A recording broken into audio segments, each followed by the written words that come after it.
জাতীয় নাগরিক পার্টির আত্মপ্রকাশ অনুষ্ঠানে মঞ্চ তৈরির কাজ চলছে।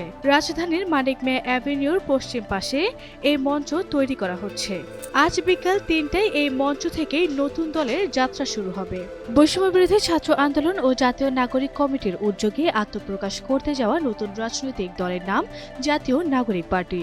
দলের আহ্বায়ক পদে নাহিদ ইসলাম ও সদস্য সচিব পদে আখতার হোসেনের নাম চূড়ান্ত হয়েছে।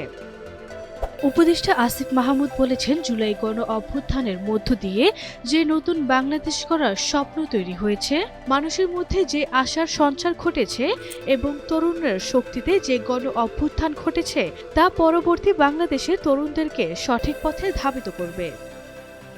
নির্বাচন কমিশন এই মুহূর্তে দেশের জাতীয় সংসদ নির্বাচনের প্রস্তুতি নিচ্ছে বলে মন্তব্য করেছেন নির্বাচন কমিশনার আব্দুর রহমান এল মাসুদ। তবে সরকার ও রাজনৈতিক দলগুলো একমত হয়ে সিদ্ধান্ত নিলে স্থানীয় সরকার নির্বাচন আগে হতে পারে।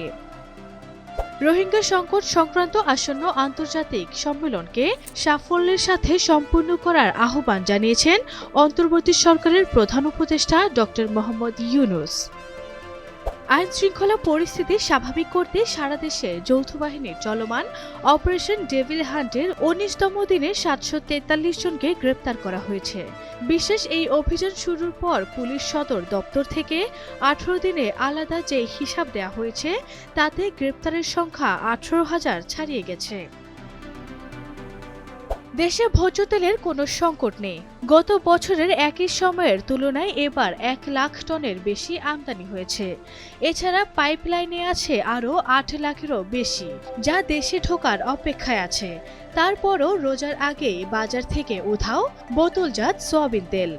কক্সবাজারের টেকনাফের নাফ নদীতে মাছ ধরতে গিয়ে বিভিন্ন সময়ে আরাকান আর্মি কর্তৃক ধরে নিয়ে যাওয়া ২৯ জেলেকে ফেরত এনেছে বর্ডার গার্ড বাংলাদেশ।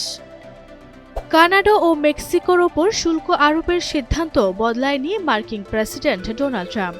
অন্যদিকে ইউরোপীয় ইউনিয়নের ওপরও শীঘ্রই আরোপ হবে শুল্ক।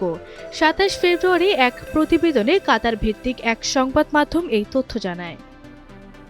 ইউক্রেনের বেশ কয়েকটি এলাকায় গতরাতে ১৬৬টি ড্রোন হামলা চালিয়েছে রাশিয়া। এর মধ্যে ৯০টি ড্রোন ভূপাতিত হয়েছে বলে দাবি ইউক্রেনের। এতে ৬ বেসামরিক নাগরিকের মৃত্যু হয়েছে আর আহত হয়েছে ১০ জন।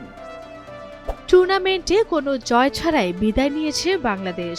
তবে এরপরও শান্ত স্বপ্ন দেখছেন ঘুরে দাঁড়ানোর।